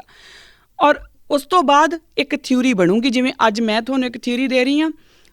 ਮੈਂ ਇਕੱਲੀ ਨੇ ਨਹੀਂ ਦਿੱਤੀ, ਖੈਰ ਇਹ ਬੜੀ ਕਾਮਨ ਥਿਊਰੀ ਆ, ਇਹ ਬੜੇ ਸਕੋਲਰਸ ਨੇ ਦਿੱਤੀ ਆ। ਪਰ ਜਿਹੜੀ ਇੱਕ ਥਿਊਰੀ ਮੈਂ ਦੇ ਰਹੀ ਹਾਂ ਕਿ ਉਦੋਂ ਪੰਡਿਤ ਆ ਗਏ, ਪੰਡਿਤਾਂ ਨੇ ਇੰਟਰਪ੍ਰੀਟੇਸ਼ਨ ਕੀਤੀ, ਕਾਜ਼ੀ ਆ ਗਏ, ਕਾਜ਼ੀਆਂ ਨੇ ਇੰਟਰਪ੍ਰੀਟੇਸ਼ਨ ਕੀਤੀ, ਔਰ ਲੋਕਾਂ ਨੇ ਕਿਉਂਕਿ ਆਪਣੇ ਗ੍ਰੰਥ ਆਪ ਨਹੀਂ ਸੀ ਪੜ੍ਹੇ, ਆਪਣੀ ਹਿਸਟਰੀ ਆਪ ਨਹੀਂ ਸੀ ਪੜ੍ਹੀ, ਅਤੇ ਉਹਨਾਂ ਦੇ ਪਿੱਛੇ ਚੱਲ ਪੜੇ। ਇਹੀ ਥਿਊਰੀ ਸਿੱਖਾਂ ਉੱਤੇ ਲਾਗੂ ਹੋ ਜਾਊਗੀ ਕਿ ਸਿੱਖਾਂ ਨੇ ਆਪਣਾ ਆਪ ਕੁਛ ਨਹੀਂ ਪੜ੍ਹਿਆ, ਨਾ ਆਪਣਾ ਇਤਿਹਾਸ, ਨਾ ਆਪਣੀ ਗੁਰਬਾਣੀ, ਇਸ ਕਰਕੇ ਉਹ ਉਹਨਾਂ ਦੇ ਪਿੱਛੇ ਲੱਗ ਤੁਰੇ, ਔਰ ਇਸ ਕਰਕੇ ਜਿਹੜਾ ਨਿਘਾਰ ਆ ਗਿਆ, ਇਹ ਉਦੋਂ ਇਹ ਜਵਾਬ ਹੋਊਗਾ। ਹੁਣ ਮੈਂ ਉਸ ਵੇਲੇ ਨੂੰ ਮੁੱਖ ਰੱਖਦੇ ਹੋਏ, ਜਦੋਂ ਕੋਈ ਇਹ ਪੁੱਛੂਗਾ ਕਿ ਉਹ ਲੋਕ ਕਿਹੋ ਜਿਹੇ ਸੀ, ਉਹ ਸਿੱਖ ਕਿਹੋ ਜਿਹੇ ਸੀ, ਜਿਵੇਂ ਮੈਂ ਸ਼ੁਰੂ ਕੀਤਾ ਕਿ ਉਹ ਜਿਹੜਾ ਬ੍ਰਾਹਮਣ ਦੀ ਤੇ ਜੋ ਚਲਾਕੀ ਹੈ ਸੋ ਹੈ, ਪਰ ਉਹ ਲੋਕ ਕਿਵੇਂ ਦੇ ਸੀ, ਐਵੇਂ ਹੀ ਉਦੋਂ ਸਵਾਲ ਕੀਤਾ ਜਾਊਗਾ ਕਿ ਉਹ ਲੋਕ ਕਿਵੇਂ ਦੇ ਸੀ, ਸਿੱਖ ਕਿਵੇਂ ਦੇ ਸੀ, ਉਹ ਚਲਾਕ ਸੀ ਜਾਂ ਉਹ ਬੇਵਕੂਫ ਸੀ, ਜਾਂ ਉਹ ਅਵੇਸਲੇ ਸੀ, ਅਤੇ ਜਾਂ ਫਿਰ ਭੋਲੇ ਭਾਲੇ ਸੀ। ਅਤੇ ਉਸ ਵੇਲੇ ਨੂੰ ਮੁੱਖ ਰੱਖਦੇ ਮੈਂ ਅੱਜ ਤੁਹਾਨੂੰ ਜਵਾਬ ਇਹ ਦੇ ਰਹੀ ਹਾਂ ਕਿ ਇਹ ਲੋਕ ਚਲਾਕ ਨੇ, ਭੋਲੇ ਭਾਲੇ ਤਾਂ ਕਦੀ ਨਹੀਂ, ਪਰ ਮੂਰਖ ਜ਼ਰੂਰ ਬਣ ਗਏ। ਹੁਣ ਉਹ ਕਿੱਦਾਂ, ਇਹ ਆਪਾਂ ਅੱਗੇ ਗੱਲ ਕਰਦੇ ਹਾਂ। ਅਸੀਂ ਆਪਣੇ ਆਪ ਨੂੰ ਚਲਾਕ ਸਮਝਣ ਦਾ ਜਿਹੜਾ ਨਾ ਇੱਕ ਭੁਲੇਖਾ ਪਾਈ ਬੈਠੇ ਹਾਂ। ਬਿਲਕੁਲ ਅਸੀਂ ਅੱਜ ਗੁਰੂ ਨਾਨਕ ਪਾਤਸ਼ਾਹ ਨੇ ਦੇ ਮਨੁੱਖੀ ਰੂਪ ਵਿੱਚ ਆਉਣ ਦੇ ਸਮੇਂ ਤੋਂ ਕੁਝ ਸਮੇਂ ਪਹਿਲਾਂ ਤਾਂ ਜੋ ਸਨਾਤਨੀ ਲੋਕਾਂ ਦੇ ਨਾਲ ਜੋ ਹੋ ਰਿਹਾ ਸੀ, ਜਿਸ ਤਰੀਕੇ ਜਿਹਨਾਂ ਰਾਹਾਂ 'ਤੇ ਉਹ ਚੱਲ ਰਹੇ ਸੀ, ਅਸੀਂ ਉਹਨਾਂ ਰਾਹਾਂ 'ਤੇ ਚੱਲ ਰਹੇ ਹਾਂ। ਅਸੀਂ ਵੀ ਆਪਣੀ ਜ਼ਿੰਦਗੀ ਨੂੰ ਆਰਾਮ ਨਾਲ ਜੀਣ ਲਈ ਆਪਣੇ ਹੀ ਸਾਰਾ ਕੁਝ, ਆਪਣੇ ਰੂਲਸ ਬਣਾ ਲਏ, ਆਪਣੇ ਰੈਗੂਲੇਸ਼ਨਸ ਬਣਾ ਲਏ। ਅਸੀਂ ਵੀ ਇੰਝ ਹੀ ਲੋਕਾਂ ਵਾਂਗੂ ਕਹਿਣਾ ਸ਼ੁਰੂ ਕਰਤਾ ਜੀ ਕੋਈ ਗੱਲ ਨਹੀਂ, ਸਿੱਖੀ ਅੰਦਰ ਹੁੰਦੀ ਆ, ਬਾਹਰ ਦੇ ਭੇਸ ਦਾ ਕੋਈ ਮਤਲਬ ਨਹੀਂ, ਇਹ ਸਾਡੇ ਆਪਣੇ ਰੂਲਸ ਆ। ਮੈਂ ਤੁਹਾਨੂੰ ਇਹ ਨਹੀਂ ਕਹਿ ਰਹੀ ਕਿ ਤੁਸੀਂ ਵਾਲ ਨਹੀਂ ਕੱਟੋ ਜੀ, ਇਹ ਤੁਹਾਡੀ ਆਪਣੀ ਗੱਲ ਆ, ਪਰ ਇਹਨੂੰ ਸਿੱਖੀ ਨਾਲ ਜੋੜ ਕੇ ਨਹੀਂ ਦੇਖਿਆ ਜਾਣਾ ਚਾਹੀਦਾ। ਤੁਸੀਂ ਵਾਲ ਕੱਟਣੇ ਚਾਹੁੰਦੇ ਹੋ ਜੀ, ਸਦਕੇ, ਤੁਹਾਡੀ ਆਪਣੀ ਲਾਈਫ ਆ, ਕੋਈ ਤੁਹਾਨੂੰ ਰੋਕ ਨਹੀਂ ਸਕਦਾ, ਪਰ ਤੁਸੀਂ ਫਿਰ ਇਹ ਨਹੀਂ ਕਹਿ ਸਕਦੇ ਕਿ ਅਸੀਂ ਗੁਰੂ ਗੋਬਿੰਦ ਸਿੰਘ ਦੇ ਸਿੱਖ ਵੀ ਹਾਂ, ਕਿਉਂਕਿ ਤੁਹਾਡਾ, ਔਰ ਇਹਦੇ ਨਾਲ ਇਹ ਵੀ ਨਹੀਂ, ਬਿਲਕੁਲ ਮੈਂ ਇਹ ਵੀ ਨਹੀਂ ਕਹਿ ਰਹੀ ਕਿ ਵਾਲਾਂ ਦੇ ਨਾਲ ਜਾਂ ਕੇਸ ਰੱਖਣ ਦੇ ਨਾਲ ਹੀ ਸਿੱਖੀ ਆ, ਕਿਉਂਕਿ ਮੈਂ ਆਪਣੀ ਪਹਿਲੀ ਕਿਸ਼ਤ ਦੇ ਵਿੱਚ ਪਹਿਲੀ ਲਾਈਨ ਇਹ ਕਹੀ ਸੀ ਕਿ ਪਹਿਲਾ ਬੰਦਾ ਖਾਲਸੇ ਵਰਗਾ ਦਿਸਦਾ ਜ਼ਰੂਰ ਹੋਊਗਾ, ਪਰ ਉਹਦਾ ਕਿਰਦਾਰ ਖਾਲਸੇ ਵਰਗਾ ਹੋਵੇ ਜਾਂ ਨਾ ਹੋਵੇ ਪਤਾ ਨਹੀਂ, ਕਿਉਂਕਿ ਹੋ ਵੀ ਸਕਦਾ ਅਤੇ ਨਹੀਂ ਵੀ ਹੋ ਸਕਦਾ, ਪਰ ਉਹ ਦਿਖਦਾ ਖਾਲਸੇ ਵਰਗਾ ਜ਼ਰੂਰ ਹੋਊਗਾ। ਖਾਲਸਾ ਬਣਨ ਲਈ ਸਭ ਤੋਂ ਪਹਿਲਾ ਜਿਹੜਾ ਕਦਮ ਆ ਉਹ ਤੁਹਾਡੇ ਕਿਰਦਾਰ ਵੱਲ ਦਾ ਹੈ। ਸੋ ਕਿਰਦਾਰ ਤਾਂ ਸਾਨੂੰ ਡਿਵੈਲਪ ਕਰਨਾ ਪਊਗਾ। ਜਿਹੜੇ ਅਸੀਂ ਆਪਣੇ ਰੂਲਸ ਐਂਡ ਰੈਗੂਲੇਸ਼ਨਸ ਬਣਾ ਲਏ, ਸਾਨੂੰ ਉਹ 'ਚੋਂ ਬਾਹਰ ਨਿਕਲਣਾ ਪਊਗਾ। ਅਸੀਂ ਗੁਰਦੁਆਰਿਆਂ ਨੂੰ ਮੀਟਿੰਗ ਸਪੌਟ ਬਣਾ ਲਿਆ, ਸੈਲੀਬ੍ਰੇਸ਼ਨ ਸਪੌਟ ਬਣਾ ਲਿਆ, ਅਸੀਂ ਉਹਨਾਂ ਦੇ ਵਿੱਚ ਹੀ ਉਹਨਾਂ ਦੇ ਆਪਣੇ ਇੱਕ ਪਿਕਨਿਕ ਸਪੌਟ ਬਣਾ ਲਿਆ, ਇੱਕ ਦੂਜੇ ਵੱਲ ਜਾਈਦਾ, ਮਿਲੀਦਾ, ਸਾਨੂੰ ਪਤਾ ਹੈ ਕਿ ਚਲੋ ਹੋਰ ਕਿਤੇ ਨਹੀਂ ਤਾਂ ਗੁਰਦੁਆਰੇ ਤਾਂ ਮਿਲ ਹੀ ਲੈਣਾ। ਅਸੀਂ ਇਸ ਤਰੀਕੇ ਨਾਲ ਗੁਰਦੁਆਰਾ ਸਾਹਿਬ ਦੀ ਅਸੀਂ ਇਹ ਮਰਿਆਦਾ ਹੀ ਖ਼ਤਮ ਕਰ ਲਈ ਕਿ ਜਦੋਂ ਮੈਂ ਗੁਰੂ ਗ੍ਰੰਥ ਸਾਹਿਬ ਅੱਗੇ ਮੱਥਾ ਟੇਕਦੀ ਹਾਂ ਤਾਂ ਮੈਂ ਉਹਦਾ ਮਤਲਬ ਕੀ ਆ, ਉਹ ਮਕੈਨੀਕਲ ਵਰਤਾਰਾ ਬਣਾ ਲਿਆ। ਬਿਲਕੁਲ ਉਹੀ ਮਕੈਨੀਕਲ ਵਰਤਾਰਾ ਜਿਹਦੇ ਵਾਸਤੇ ਗੁਰੂ ਨਾਨਕ ਪਾਤਸ਼ਾਹ ਪੰਡਤਾਂ ਨੂੰ ਮਨਾ ਕਰਦੇ ਨੇ, ਜਿਹਦੇ ਵਾਸਤੇ ਗੁਰੂ ਨਾਨਕ ਪਾਤਸ਼ਾਹ ਕਾਜ਼ੀਆਂ ਨੂੰ, ਮੁੱਲਾਵਾਂ ਨੂੰ, ਉਹਨਾਂ ਨੂੰ ਮਨਾ ਕਰਦੇ ਨੇ। ਬਿਲਕੁਲ ਉਸੇ ਤਰੀਕੇ ਨਾਲ ਹੀ ਉਹੀ ਮਕੈਨੀਕਲ ਵਰਤਾਰਾ ਅਸੀਂ ਬਣਾ ਲਿਆ। ਜਦੋਂ ਅਸੀਂ ਗੁਰੂ ਗ੍ਰੰਥ ਸਾਹਿਬ ਮਹਾਰਾਜ ਦੇ ਸਾਹਮਣੇ ਜਾਂਦੇ ਹਾਂ ਤਾਂ ਇੱਕ ਭਾਵ ਹੋਣਾ ਚਾਹੀਦਾ ਸੀ, ਅਸੀਂ ਉਹ ਭਾਵ ਮਾਈਨਸ ਕਰ ਦਿੱਤਾ, ਸਿਰਫ ਮਕੈਨੀਕਲਿਟੀ ਦੇ ਉੱਤੇ ਆ ਕੇ ਖੜੇ ਹੋ ਗਏ। ਮੈਂ ਇੱਥੇ ਇੱਕ ਛੋਟੀ ਜਿਹੀ ਗੱਲ ਆਪਣੀ ਪਰਸਨਲ ਐਗਜ਼ਾਮਪਲ ਦਊਂਗੀ। ਮੈਂ ਸਮੈਦਿਕ ਗੁਰਦੁਆਰੇ ਅਕਸਰ ਜਾਂਦੀ ਹਾਂ, ਉੱਥੇ ਬਹੁਤ ਸਾਰੇ ਲੋਕ ਮੈਂ ਦੇਖਦੀ ਹਾਂ, ਜਦੋਂ ਵੀ ਅਬਜ਼ਰਵ ਕਰਦੀ, ਕਦੀ ਕਦੀ ਆਪਣੇ ਆਪ 'ਤੇ ਵੀ ਗੁੱਸਾ ਆਉਂਦਾ ਕਿ ਤੂੰ ਆਈ ਸੀ ਇੱਥੇ ਗੁਰੂ ਪਾਤਸ਼ਾਹ ਦੇ ਚਰਨਾਂ 'ਚ ਬੈਠ ਕੇ ਕੋਈ ਸੇਧ ਲੈਣ ਅਤੇ ਤੂੰ ਲੋਕਾਂ ਨੂੰ ਅਬਜ਼ਰਵ ਕਰਦੀ ਹਾਂ। ਪਰ ਚਲੋ ਪਰਪੱਕ ਨਹੀਂ ਨਾ, ਅਸੀਂ ਪਰਫੈਕਟ ਨਹੀਂ। ਜਦੋਂ ਮੈਂ ਦੇਖਦੀ ਹਾਂ ਤਾਂ ਕਈ ਵਾਰੀ ਲੋਕ ਜਿਹੜੇ ਆ ਉਹ ਬਾਹਰੋਂ ਹੀ ਉਹ ਮੱਥਾ ਟੇਕ ਕੇ ਲੰਗਰ ਹਾਲ ਹਾਲ ਤੋਂ ਨਿਕਲਦੇ ਹੋਏ ਮੱਥਾ ਟੇਕ ਕੇ ਘਰਾਂ ਨੂੰ। ਲੰਗਰ ਹਾਲ ਜਾਣਾ ਮਾੜੀ ਗੱਲ ਨਹੀਂ, ਪਰ ਜਿਹੜਾ ਤੁਸੀਂ ਇਹ ਵਿਖਾਵਾ ਕਰ ਦਿੰਦੇ ਆ ਕਿ ਬਾਹਰੋਂ ਹੀ ਮੱਥਾ ਟੇਕ ਲੈਂਦੇ ਆ, ਇਹਦਾ ਹੁਣ ਜ਼ਰਾ ਧਿਆਨ ਦਿਓ ਜੇ ਤੁਹਾਡੇ ਕਿਰਦਾਰ ਦੇ ਉੱਤੇ ਕਿੰਨਾ ਇਫੈਕਟ ਪੈਂਦਾ। ਤੁਸੀਂ ਆਪਣੇ ਬੱਚੇ ਨੂੰ ਇਹ ਨਹੀਂ ਸਿਖਾਉਂਦੇ, ਤੁਸੀਂ ਇੱਕ ਬੱਚਾ ਨਾਲ ਫੜਿਆ, ਉਹਨੂੰ ਬਾਹਰੋਂ ਮੱਥਾ ਟਿਕਾ ਕੇ ਲੈ ਗਏ ਕਿ ਮੇਰੇ ਕੋਲ ਟਾਈਮ ਹੈ ਨਹੀਂ, ਆਪਾਂ ਲੰਗਰ ਛਕੀਏ ਅਤੇ ਚੱਲੀਏ। ਲੰਗਰ ਛਕਣਾ ਮਾੜੀ ਗੱਲ ਨਹੀਂ, ਹੋ ਸਕਦਾ ਤੁਸੀਂ ਸਿਰਫ ਲੰਗਰ ਛਕਣ ਹੀ ਆਏ ਹੋਵੋ, ਪਰ ਤੁਸੀਂ ਉਹਦੇ ਨਾਲ ਆਪਣੇ ਬੱਚੇ ਨੂੰ ਇੱਕ ਉਹਦਾ ਕਰੈਕਟਰ ਘੜ ਦਿੱਤਾ ਕਿ ਬੇਟਾ ਆਪਣੇ ਤੋਂ ਵੱਡਿਆਂ ਦੇ ਕੋਲ ਬਹਿਣਾ ਜ਼ਰੂਰੀ ਨਹੀਂ। ਕੱਲ੍ਹ ਨੂੰ ਜਦੋਂ ਬੱਚਾ ਤੁਹਾਡੇ ਘਰ ਹੁੰਦਾ, ਤੁਹਾਡੇ ਆਪਣੇ ਗ੍ਰੈਂਡ ਪੇਰੈਂਟਸ ਨੂੰ ਜਾਂ ਤੁਹਾਨੂੰ ਵੀ ਬਕਾਇਦਾ ਉਹ ਕਹਿ ਦਿੰਦਾ ਹਾਈ ਮੋਮ ਹਾਈ ਡੈਡ, ਔਰ ਆਪਣੇ ਰੂਮ 'ਚ ਹਾਈ ਮੋਮ ਹਾਈ ਡੈਡ ਅਤੇ ਘਰੋਂ ਬਾਹਰ। ਫਿਰ ਆਪਾਂ ਕਹਿੰਦੇ ਹਾਂ ਕਿ ਬੱਚੇ ਇੱਥੇ ਨਾ ਇੱਦਾਂ ਦੀ ਆ। ਬੱਚੇ ਇੱਦਾਂ ਦੇ ਨਹੀਂ, ਤੁਸੀਂ ਉਹਨਾਂ ਦਾ ਕਿਰਦਾਰ ਐਵੇਂ ਦਾ ਘੜਿਆ। ਤੁਸੀਂ ਉਹਨਾਂ ਨੂੰ ਦੱਸਿਆ ਹੀ ਨਹੀਂ ਕਿ ਜਦੋਂ ਵੀ ਅਸੀਂ ਆਪਣੇ ਗੁਰੂ ਦੇ ਕੋਲ ਜਾਂਦੇ ਹਾਂ ਤਾਂ ਆਪਣੇ ਗੁਰੂ ਕੋਲ ਬੈਠ ਕੇ ਉਹਨਾਂ ਕੋਲੋਂ ਸੇਧ ਲੈਣੀ ਸੀ, ਅਸੀਂ ਉਹਨਾਂ ਦੀ ਗੱਲ ਸੁਣਨੀ ਸੀ। ਮੈਨੂੰ ਯਾਦ ਆ ਕਿ ਜਦੋਂ ਅਸੀਂ ਛੋਟੇ ਸੀ ਤਾਂ ਮੇਰੇ ਮੰਮਾ ਕਹਿੰਦੇ ਹੁੰਦੇ ਸੀ, ਜਦੋਂ ਮਹਾਰਾਜ ਵਾਕ ਚੱਲ ਰਿਹਾ ਹੋਵੇ ਨਾ, ਜਦੋਂ ਵਾਕ ਲੈ ਰਹੇ ਹੋਣ ਗੁਰੂ ਗ੍ਰੰਥ ਸਾਹਿਬ ਮਹਾਰਾਜ ਦਾ, ਉਹਨੂੰ ਮੁੱਖ ਵਾਕ ਕਿਹਾ ਜਾਂਦਾ, ਉਦੋਂ ਬੋਲਣਾ ਨਹੀਂ, ਉਦੋਂ ਹਿੱਲਣਾ ਨਹੀਂ, ਉਦੋਂ ਖੜੇ ਨਹੀਂ ਹੋਣਾ, ਉਦੋਂ ਆਰਾਮ ਨਾਲ ਬੈਠ ਕੇ ਸੁਣੋ। ਅਤੇ ਉਹ ਗੱਲ ਅੱਜ ਵੀ ਮੈਂ ਦੇਖਦੀ ਹਾਂ ਅਤੇ ਮੇਰੇ ਕਿਰਦਾਰ ਦੇ ਵਿੱਚ ਹੈਗੀ ਆ। ਜਦੋਂ ਮੇਰੇ ਸਾਹਮਣੇ ਮੇਰਾ ਕੋਈ ਬਜ਼ੁਰਗ ਵੀ ਬੋਲ ਰਿਹਾ ਹੁੰਦਾ, ਮੇਰੀ ਹਿੰਮਤ ਨਹੀਂ ਹੁੰਦੀ ਮੈਂ ਖੜੀ ਹੋ ਜਾ, ਕਿਉਂਕਿ ਮੈਨੂੰ ਲੱਗਦਾ ਹੁੰਦਾ ਕਿ ਉਹਨਾਂ ਦੀ ਗੱਲ ਪੂਰੀ ਹੋ ਜੇ। ਸੋ ਤੁਹਾਡਾ ਕਿਰਦਾਰ, ਆਪਣੇ ਬੱਚਿਆਂ ਦਾ ਕਿਰਦਾਰ ਤੁਸੀਂ ਆਪ ਘੜਨਾ ਸੀ। ਅਸੀਂ ਕਦੇ ਕੁਛ ਨਹੀਂ ਸੀ, ਕੁਛ ਸੋਚਦੇ ਹੀ ਨਹੀਂ। ਇਹ ਸਮਾਂ ਹੁਣ ਇੰਟਰੋਸਪੈਕਸ਼ਨ ਦਾ, ਸੈਲਫ ਇੰਟਰੋਸਪੈਕਸ਼ਨ ਦਾ। ਮਾਂ ਨੇ ਆਪਣੇ ਬੱਚੇ ਨੂੰ ਸੇਧ ਦੇਣੀ ਸੀ, ਮਾਂ ਨੇ ਆਪਣੇ ਬੱਚੇ ਨੂੰ ਇਤਿਹਾਸ ਦੱਸਣਾ ਸੀ, ਪਰ ਉਹ ਇਤਿਹਾਸ ਦੱਸਣ ਤੋਂ ਪਹਿਲਾਂ ਮਾਂ ਨੂੰ ਆਪ ਪੜ੍ਹਨਾ ਪੈਣਾ। ਅਤੇ ਇਸ ਵਾਸਤੇ ਮਾਂ ਕਹਿ ਦਿੰਦੀ ਨਹੀਂ ਜੀ ਅੱਜ ਕੱਲ੍ਹ ਬੱਚੇ ਜਿਹੜੇ ਆ ਨਾ ਉਹ ਇੰਟਰਸਟਿਡ ਨਹੀਂ ਹੈਗੇ। ਬੱਚੇ ਬਕਾਇਦਾ ਇੰਟਰਸਟਿਡ ਆ, ਬੱਚੇ ਇੰਨੇ ਕਿਊਰੀਅਸ ਹੁੰਦੇ ਆ ਹਰ ਇੱਕ ਚੀਜ਼ ਨੂੰ ਲੈ ਕੇ। ਤੁਸੀਂ ਇੱਕ ਛੋਟੀ ਜਿਹੀ ਗੱਲ ਦੱਸੋ, ਅੱਗੇ ਤੁਹਾਡੇ ਕੋਲ 10 ਸਵਾਲ ਪੁੱਛਣੇ ਸ਼ੁਰੂ ਕਰ ਦਿੰਦੇ ਆ। ਤੁਸੀਂ ਕੋਸ਼ਿਸ਼ ਤਾਂ ਕਰੋ, ਆਪਾਂ ਕੋਸ਼ਿਸ਼ ਹੀ ਨਹੀਂ ਕਰਦੇ। ਅਸੀਂ ਬੱਚਿਆਂ ਨੂੰ ਫੋਨ ਦੇ ਦਿੰਦੇ ਹਾਂ ਕਿ ਤੂੰ ਗੇਮ ਖੇਡੀ ਚੱਲ ਅਤੇ ਮੈਂ ਆਪਣੇ ਕੰਮ ਕਰ ਲਾਂ। ਮੈਨੂੰ ਬਹੁਤ ਸਾਰੀਆਂ ਮੇਰੀਆਂ ਭੈਣਾਂ ਕਹਿੰਦੀਆਂ ਕਿ ਦੇਖੋ ਜੀ ਟਾਈਮ ਹੀ ਨਹੀਂ ਹੁੰਦਾ, ਅਤੇ ਫਿਰ ਬੱਚਿਆਂ ਨੂੰ ਉਹਨਾਂ ਦੇ ਆਰੇ ਲਾ ਦਈਦਾ। ਮੰਨਦੀ ਹਾਂ ਟਾਈਮ ਨਹੀਂ ਹੁੰਦਾ, ਪਰ ਇਹ ਜ਼ਰਾ ਦੇਖਿਓ ਕਿ ਕਿਆ ਆਰੇ ਲਾਉਣ ਦਾ ਇਹੋ ਹੀ ਇੱਕ ਤਰੀਕਾ ਹੈ? ਕਿਆ ਅਸੀਂ ਉਹਨਾਂ ਨੂੰ ਸਿੱਖ ਇਤਿਹਾਸ ਜਾਂ ਗੁਰਬਾਣੀ ਦੇ ਲੜ ਲਾ ਕੇ ਆਰੇ ਨਹੀਂ ਲਾ ਸਕਦੇ? ਕਿਆ ਅਸੀਂ ਇੰਝ ਨਹੀਂ ਕਰ ਸਕਦੇ ਕਿ ਉਹਨਾਂ ਨੂੰ ਆਪਣੀਆਂ ਜਿਹੜੀਆਂ ਕਥਾਵਾਂ ਨੇ, ਆਪਣੀਆਂ ਸਾਖੀਆਂ ਨੇ, ਆਪਣਾ ਗੁਰਬਾਣੀ ਆ, ਉਹਦੇ ਵਿੱਚੋਂ ਕੁਛ ਨਾ ਕੁਛ ਉਹਨਾਂ ਨੂੰ ਸੇਧ ਦਿੰਦੇ ਰਹੀਏ ਔਰ ਆਪਣਾ ਕੰਮ ਵੀ ਕਰਦੇ ਰਹੀਏ, ਤਾਂ ਕਿ ਬੱਚੇ ਦੀ ਮਾਂ ਨਾਲ ਅਟੈਚਮੈਂਟ ਵੀ ਰਹੇ, ਬੱਚਾ ਤੁਹਾਡੇ ਕਹਿਣੇ ਵਿੱਚ ਵੀ ਰਹੇ, ਔਰ ਬਾਕਾਇਦਾ ਬੱਚੇ ਦਾ ਕਿਰਦਾਰ ਤੁਹਾਡੇ ਹੱਥ 'ਚ ਰਹੇ। ਤੁਸੀਂ ਇਹਨੂੰ ਡਿਵੈਲਪ ਕਰੋ, ਨਾ ਕਿ ਕੋਈ ਫੋਨ ਜਾਂ ਉਹਦੀ ਬਾਹਰਲੀ ਸੰਗਤ। ਹੁਣ ਇੱਥੇ ਮੈਂ ਫਿਰ ਇਸੇ ਗੱਲ 'ਤੇ ਆਊਂਗੀ, ਸਮਾਂ ਘੱਟ ਹੈ, ਕਿ ਤੁਹਾਨੂੰ ਇੰਟਰੋਸਪੈਕਸ਼ਨ ਦੀ ਲੋੜ ਆ। ਇੰਟਰੋਸਪੈਕਸ਼ਨ ਕਰਨ ਵਾਸਤੇ ਤੁਹਾਨੂੰ ਪੜ੍ਹਨ ਦੀ ਲੋੜ ਆ। ਤੁਸੀਂ ਪੜ੍ਹੋ, ਬੇਸ਼ੱਕ ਤੁਸੀਂ ਨਾਸਤਿਕ ਹੋ ਤਦ ਵੀ ਪੜ੍ਹੋ, ਜੇ ਤੁਸੀਂ ਨਾਸਤਿਕ ਵੀ ਹੋ ਤਦ ਵੀ ਪੜ੍ਹੋ ਔਰ ਪੜ੍ਹਨ ਤੋਂ ਬਾਅਦ ਉਹਨੂੰ ਰਿਜੈਕਟ ਕਰ ਦਿਓ, ਕੋਈ ਗਿਲਾ ਨਹੀਂ। ਕਿਤਾਬਾਂ ਪੜ੍ਹ ਕੇ ਨਹੀਂ, ਗੁਰਬਾਣੀ ਅਤੇ ਗੁਰ ਇਤਿਹਾਸ ਨੂੰ ਪੜ੍ਹ ਕੇ ਕਰੋ। ਸਾਡੇ ਕੋਲ, ਅਸੀਂ ਬੜੇ ਲੱਕੀ ਹਾਂ ਕਿ ਸਾਡੇ ਕੋਲ ਇੱਕ ਪ੍ਰੋਪਰ ਪੂਰਾ ਦਾ ਪੂਰਾ ਸਿਸਟਮ ਤਿਆਰ ਆ। ਗੁਰੂ ਮਹਾਰਾਜ ਨੇ ਸਾਨੂੰ ਇੱਕ ਸਿਸਟਮ ਦਿੱਤਾ ਹੋਇਆ। ਉਹ ਸਿਸਟਮ ਕੀ ਆ? ਗੁਰੂ ਨਾਨਕ ਦਾ ਜਦੋਂ ਤੁਸੀਂ ਸਿੱਧ ਗੋਸ਼ਟੀ ਪੜ੍ਹਦੇ ਹੋ ਤਾਂ ਉਹ ਦੁਨੀਆ ਦਾ ਪਹਿਲਾ ਇੰਟਰਫੇਥ ਡਾਇਲੋਗ ਹੈ, ਦੁਨੀਆ ਦਾ ਪਹਿਲਾ ਇੰਟਰਫੇਥ ਡਾਇਲੋਗ। ਜੇ ਕਿਤੇ ਫੈਮਿਨਿਜ਼ਮ ਦੀ ਹਿਸਟਰੀ ਪ੍ਰੋਪਰ ਲਿਖੀ ਜਾਵੇ ਤਾਂ ਦੁਨੀਆ ਦਾ ਪਹਿਲਾ ਫੈਮਿਨਿਸਟ ਗੁਰੂ ਨਾਨਕ ਹੈ, ਦੁਨੀਆ ਦਾ ਪਹਿਲਾ ਸੋਸ਼ਲਿਸਟ ਗੁਰੂ ਨਾਨਕ ਹੈ, ਦੁਨੀਆ ਦਾ ਪਹਿਲਾ ਐਂਟੀ ਕੈਪੀਟਲਿਸਟ ਗੁਰੂ ਨਾਨਕ ਹੈ।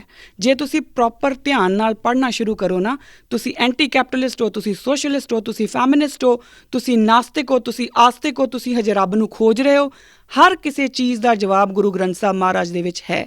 ਔਰ ਇਹ ਮੇਰਾ ਦਾਅਵਾ ਹੈ ਕਿ ਜੇ ਤੁਸੀਂ ਧਿਆਨ ਨਾਲ ਪੜ੍ਹਨਾ ਸ਼ੁਰੂ ਕਰ ਦਿਓ, ਇੱਕ ਸਵਾਲ ਆਪਣੇ ਦਿਮਾਗ ਦੇ ਵਿੱਚ ਰੱਖ ਕੇ, ਅਤੇ ਜੇ ਗੁਰੂ ਗ੍ਰੰਥ ਸਾਹਿਬ ਮਹਾਰਾਜ ਦੇ ਵਿੱਚ ਤੁਹਾਨੂੰ ਉਹਦਾ ਜਵਾਬ ਨਾ ਮਿਲੇ, ਮੈਂ ਦੇਣਦਾਰ ਹਾਂ। ਇਸ ਤੋਂ ਅੱਗੇ ਆਪਾਂ ਚੱਲੀਏ, ਅਤੇ ਬੜੀ ਇੰਪੋਰਟੈਂਟ ਗੱਲ ਆ ਕਿ ਸਾਨੂੰ ਗੁਰੂ ਮਹਾਰਾਜ ਜਿਹਦੇ ਲੜ ਲਾ ਕੇ ਗਏ ਨੇ ਉਹ ਸ਼ਬਦ ਗੁਰੂ ਹੈ। ਧਿਆਨ ਦਿਓ ਜੇ, ਗੁਰੂ ਨਾਨਕ ਪਾਤਸ਼ਾਹ ਨੂੰ ਪੁੱਛਿਆ ਜਾਂਦਾ ਹੈ ਕੌਣ ਗੁਰੂ ਕਿਸਕਾ ਤੂੰ ਚੇਰਾ, ਗੁਰੂ ਮਹਾਰਾਜ ਕਹਿੰਦੇ ਨੇ ਸ਼ਬਦ ਗੁਰੂ ਸੁਰਤ ਤੁਨ ਚੇਲਾ।